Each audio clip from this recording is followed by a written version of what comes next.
Okay, folks, Headspin here. Just wanted to quickly talk about the engineer role. I still think it's a role that's underutilized in the six, especially during mid game and late game. We jump in, we build our nodes, we push forward, we may build some repair stations if we remember. And that seems to be it. But I wanted to quickly outline three things we could immediately start doing. BP, I'd love your feedback on what you think about these. Pretty simple. The first one, let's move forward to our garrison here. Now, if this is a garrison that you think is going to be under a bit of pressure from enemy infantry, if you spawn in on it for whatever reason, drop a couple of AP mines. Next engineer comes in, drop another couple of AP mines. Another engineer comes past, drop another couple of AP mines. Now, it's not always going to be an AT guy that finds that garrison and tries to rocket it.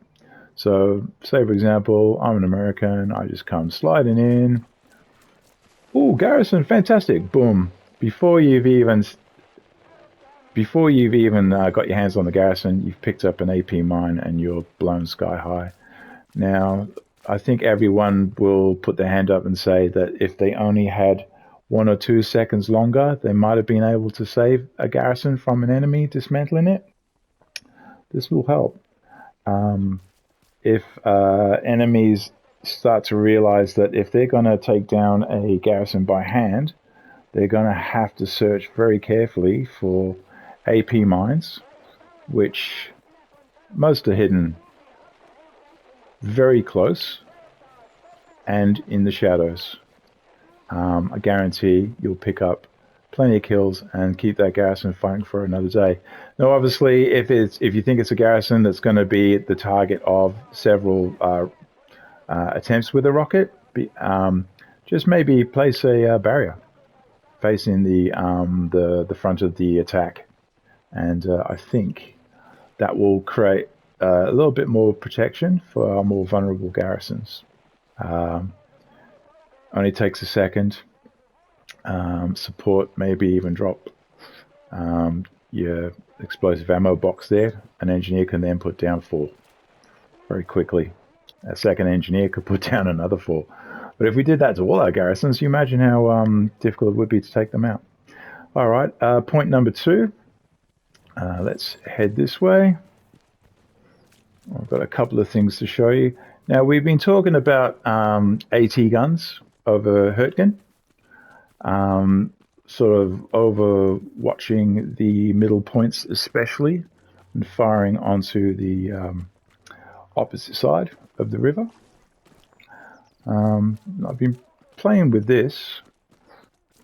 So what I was thinking was AT guy and support guy. They get to position, the support guy drops his supplies, AT guy drops his blueprint, they knock out the gun. Fantastic. Now that guy who's in AT, he should redeploy and change roles. So another guy can jump into AT with his Shreks, go chasing tanks. It's a waste of time having an AT guy sitting on an AT gun when anybody else, literally anybody else, can do it. So support guy and the tank guy redeploy. Support guy, you switch to engineer. AT guy, switch to support. Support now drops another 50, okay? And the engineer can build barricade here, barricade here. Now, I've sort of set them on a bit of a 45-degree angle that runs in line with the gun because not all tank shots are going to come from the front. Some may come from the side. So as you can see, if you're up on a hill, it's going to be nigh on impossible for a tank to get angle over that barricade to hit you. Now the gap at the front, I've experimented with this a bit. You may think that's a bit wide. Obviously, if you want a fair arc of fire with your AT gun, you will need to have that gap open as much as you need. But if you feel that there's one point in particular that you just want to keep pounding over and over again, you can actually bring these barricades real close, as close as you want actually, and a tank from long distance, for example, like he's only got to be a fraction of a degree off target, and he'll hit these barricades instead of you, and hopefully will deflect the shots. Now, so an engineer and support guy, if they're going to be intending on manning this gun for some time, as soon as you as soon as you can, drop another 50, build this barricade at the back. So what that does is that stops all the enemy infantry who might try to come around and try to snipe you. Again, this is why I've angled it. It's almost impossible to get a clear shot on you. You would have to get pretty close. And if you're a smart engineer, you may drop a couple of AP mines, on their approach from behind.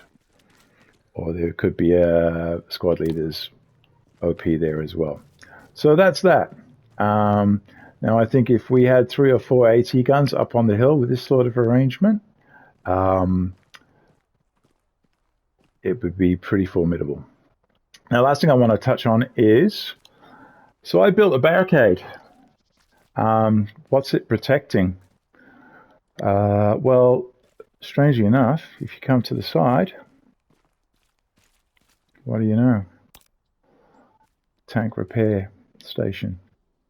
Now, what I did was I positioned it so it's directly behind this high point.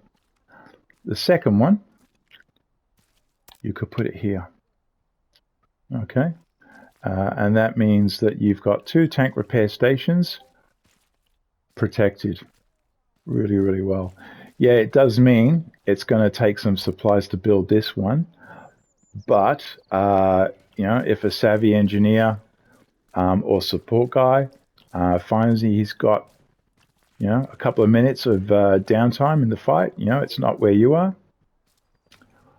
bring up a supply truck if you can, set this up, get another engineer to build another repair station here. Shit, you can maybe even build a third back here.